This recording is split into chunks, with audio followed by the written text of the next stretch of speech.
Hello my beautiful souls, welcome sa ating tarot reading sessions. Keep in mind, general reading po ito, maaaring mag-resonate, maaaring hindi.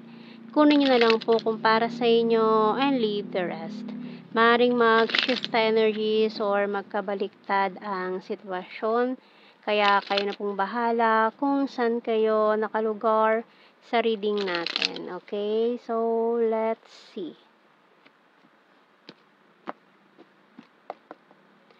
So we have here the Devil in the Five of Pentacles, King of Swords, Page of Cups, Queen of Cups, and the Page of Wands.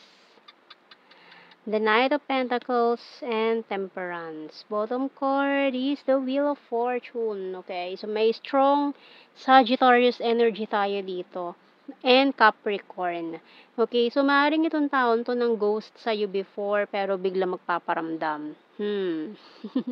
After so many days, months, years na hindi siya nagparamdam or na naglahong parang bula itong taon to, and then ngayon biglang out of the blue biglang nag-message or magme-message very soon.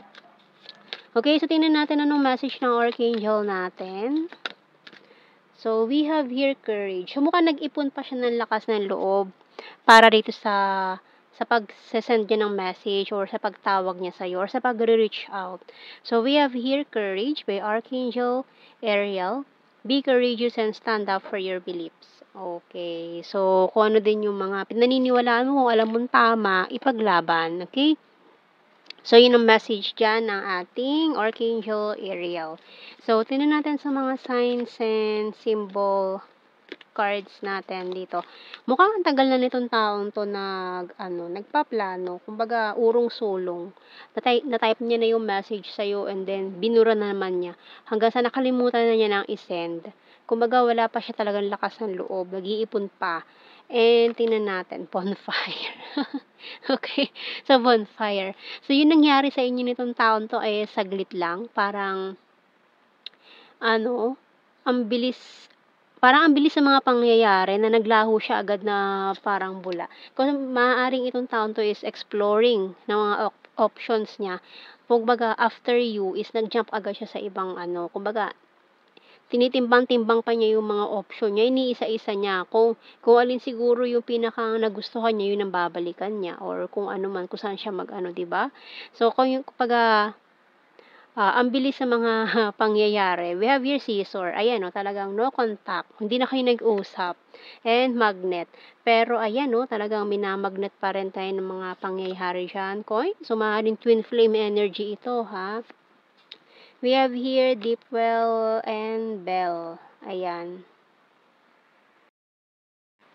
And bottom card natin or glass. Okay. So, mukhang kailangan niya na talagang gumawa ng move dito kasi mukhang naubusan na siya ng oras. Ayan. May kailangan siyang habuling parang deadline. Ganyan. Or palugit. Binigyan siya ng palugit. Ganyan. So, tingnan natin. More messages. Mga messages natin. Tarot messages. Oracle cards. Kumbaga, it's about time na basagin niya na yung katahimikan this time. You're so sweet and caring. So, maaaring namimiss din niya yung pagiging sweet and caring mo.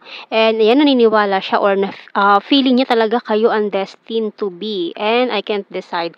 Ayun, isa pa to sa mga naging dahilan niya. No, undecided. So, maaaring nga na kaya nagdadalawang isip yan, hindi siya makapag-reach out. Nag-iisip-isip pa yan. And, can I call you? Pero, tatawag talaga yan eh. So, ang tagal niya na kasing walang usap-usap nitong taon to, maaaring may pinili din siyang karmic cycle, karmic partner, may pinagdaanan siyang karmic lesson, and then doon siya natuto sa lesson na yon. And doon niya na-realize siguro na, ayan, malalim yung nararamdaman niya sa'yo, na ikaw talaga yung na-feel niya na may something sa inyong dalawa. Maring soulmates, twin flame pala kayo, ganyan. May nakilala siya na bonfire or maaaring itong pinili niya isaglit lang pala naging sila with a bonfire energy. Maring sila pala yung may energy nito na a karmic partner. So, saglit lang. Kaya hindi rin nagtagal kung sino man yung pinili nitong taon to. Okay, kaya sa inyo kasi naramdaman to magnetic pull na to na talagang ina-attract na-attract pa rin siya pabalik sa'yo eh. Okay, so we have here bell. So, maaaring, ayan, notification about this person na may ma-receive ka sa kanyang notification. Ayan, or mag-message siya sa'yo, mag-react siya sa mga post mo, or i-add ka niya sa mga social media. Can we talk? So, ayan, gusto niya talaga mag-usap kayo this time. You're so hot.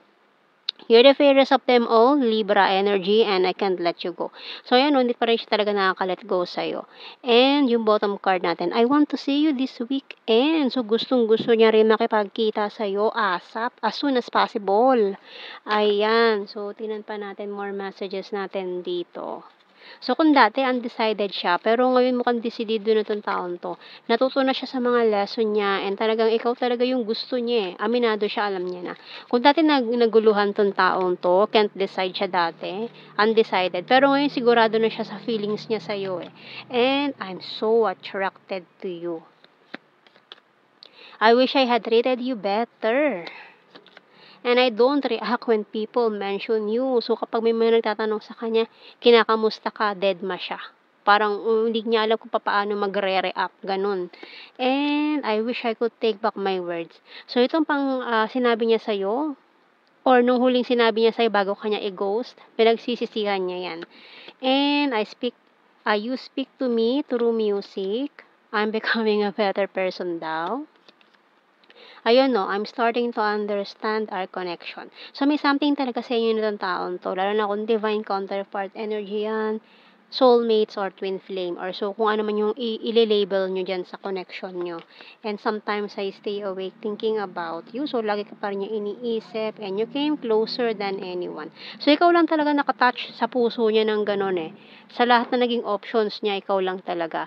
So, kaya ngayon, sumisilip-silip 'yan, testing the waters, kung puwede na ba siyang mag-reach out sa'yo, ganyan, 'di ba?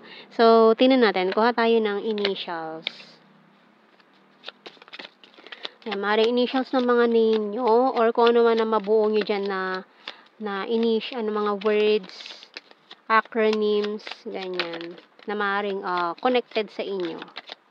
So, we have letter B, K, Y, M, J, F.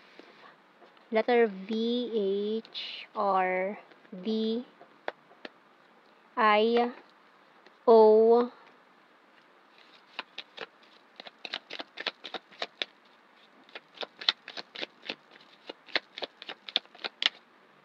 U, and X.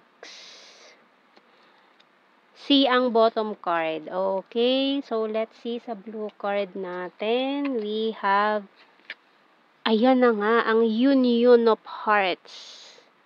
Yo, 'di ba?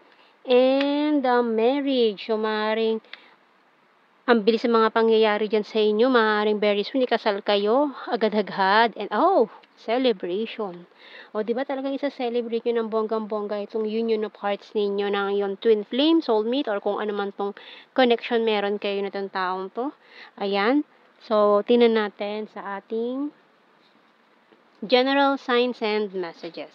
So, yan mga keywords na lang to. Hindi na natin kailangan i-explain. Alam nyo na yan. Okay, so we have here perfect smile. So, talagang abot langit ang ngiti. Diba? And past person. Selfie-holic. Weird. 5. Travel. So, kung long distance, o yun, kung gusto nyo mag-travel na magkasama kayo, yan mukhang marami kayong pagsasamahan na travel. Kasi gusto niya mag-collect kayo ng mga memories, pictures together. Number 6. Fire sign, Aries, Leo, Sagittarius. Gorgeous, Pisces. Long distance, soulmate. Ayan o, na-confuse itong taon to dati. Kasi ang dami niyang options eh. Ang dami niyang pagpipilian eh. Tapos, hindi niya alam, yung pinaka-the best pala is nilaktawan pa niya or nilampasan pa niya or nagkuli pa siya, nagdalawang isip pa siya dati. Trustworthy, crazy for you. Friendly, very loyal. Patience, please. Divine, masculine. Fantastic friend, Luzon. May mga nag-overthink. Ayan, present lover, April, and eye contact. May other country as well. Ayan, may mga long distance situation na naging reason kung bakit hindi nag-work out. Ayan. So, yan ang ating reading, my beautiful souls. Thank you for watching. Take care and God bless. See you in our next reading, guys. Bye-bye.